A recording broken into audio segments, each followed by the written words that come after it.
Next है economic system. Economic system framework include rules and regulation, goals, incentive that govern relationship among peoples in a society।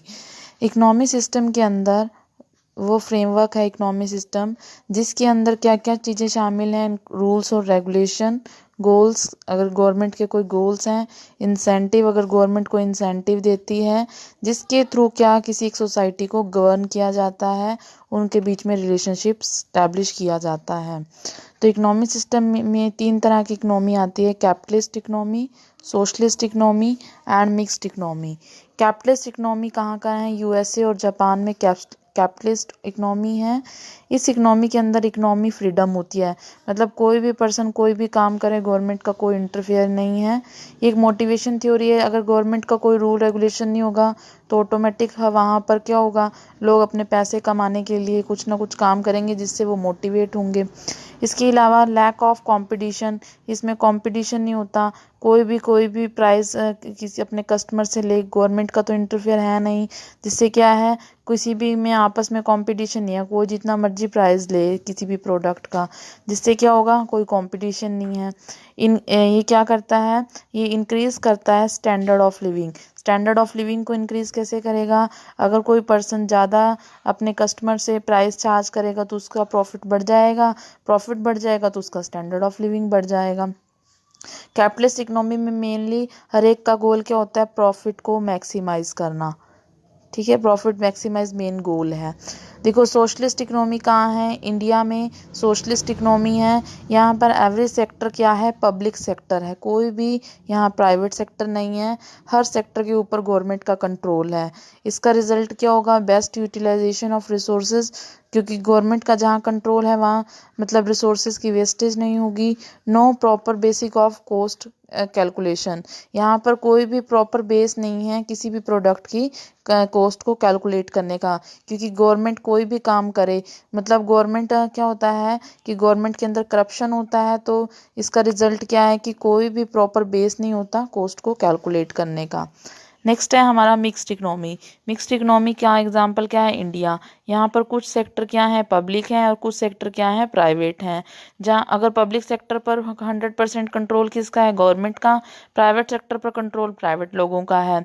तो जो भी mixed economy होगी उसमें planned economy है, वो इकोनॉमिक इक्वलिटी है, हर कोई मतलब क्या है, अगर जो मतलब प्राइवेट सेक्टर हो या पब्लिक सेक्टर हो, अगर कोई पब्लिक सेक्टर में काम कर रहा है तो सबकी इनकम एक जैसी है, प्राइवेट सेक्टर में काम कर रहा है उनकी इनकम एक जैसी है, जिससे इकोनॉमी के अंदर इक्वालिटी आ रही है। Lack of efficiency and corruption, जो भी सेक्टर में पब्लिक और प्राइवेट लोगों का इंटरफेरेंस होगी वहाँ करप्शन की क्या होगा, रिस्क कम से कम होगा।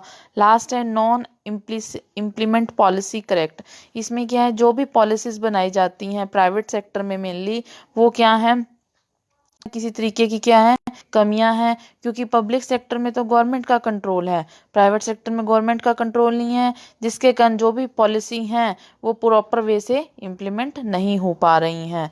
इसके अलावा नेक्स्ट है हमारा इकोनॉमिक एनवायरनमेंट के अंदर पहले इकोनॉमिक कंडीशन आई, फिर इकोनॉमिक सिस्टम आया, नेक्स्ट है इकोनॉमिक पॉलिसी। इकोनॉमिक पॉलिसी के अंदर कौन सी आएंगी, जो मैंने आपको पहले बता दी, मॉनेटरी पॉलिसी, जिन पॉलिसी के थ्रू गवर्नमेंट क्या करती है, पूरी सोसाइटी को क्या करती है, कंट्रोल करती है। Physical policy,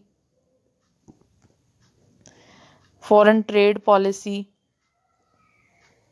foreign investment policy, ये सभी पॉलिसीज कौन बनाता है, गवर्नमेंट बनाती है, ताकि सोसाइटी पर कंट्रोल किया जा सके। इसके अलावा इकोनॉमिक एनवायरनमेंट के अंदर दो चीज़ें और आएंगी, ग्लोबल या international environment. If the business involve in foreign trade, foreign investment and increasing share in WTO, IMF and world bank, it increase the role of international economy. अगर कोई भी बिजनेस क्या है फॉरेन में डील करता है तो यहाँ उसका यहाँ चाहता है कि उसका जो शेयर है world trade organisation, international monetary fund, world bank में इंक्रीज हो, तो अगर वो ऐसी कोई फॉरेन के साथ ट्रांजैक्शन करता है इस पर्पस के लिए, तो उसका इंटरनेशनल इकोनॉमी में रोल भी क्या होता जाएगा, इंक्रीज होता जाएगा। इसके अलावा लास्ट है इकोनॉमिक लेजिस्लेचर। इकोनॉमिक लेजिस्लेचर का मतलब क्या है, कानून। लेजिस्लेचर का मतलब क्या होता है, कानून। They are set of rules and regulation which influence the business organisation and their operation. ठीक है। इकोनॉमिक लेजिस्लेशन का मतलब क्या है, गवर्नमेंट हर इकोनॉमी के अंदर कुछ कानून बनाती है जिसके थ्रू क्या किया जाए, किसी भी बिजनेस ऑर्गेनाइजेशन को कंट्रोल किया जा सकता है। ये लेजिस्लेचर जो हैं वो कौन कौन से, for example industrial dispute act 1947, इनमें से क्वेश्चन एक पूछ लेते हैं कि इंडस्ट्रियल डिस्प्यूट एक्ट कब बना था, 1947 में। फैक्ट्री एक्ट 1948 में बना था। कॉम्पिटिशन एक्ट 2002 में बना था। कंज्यूमर प्रोटेक्शन एक्ट 1986 में बना था। And industrial development and regulation act 1950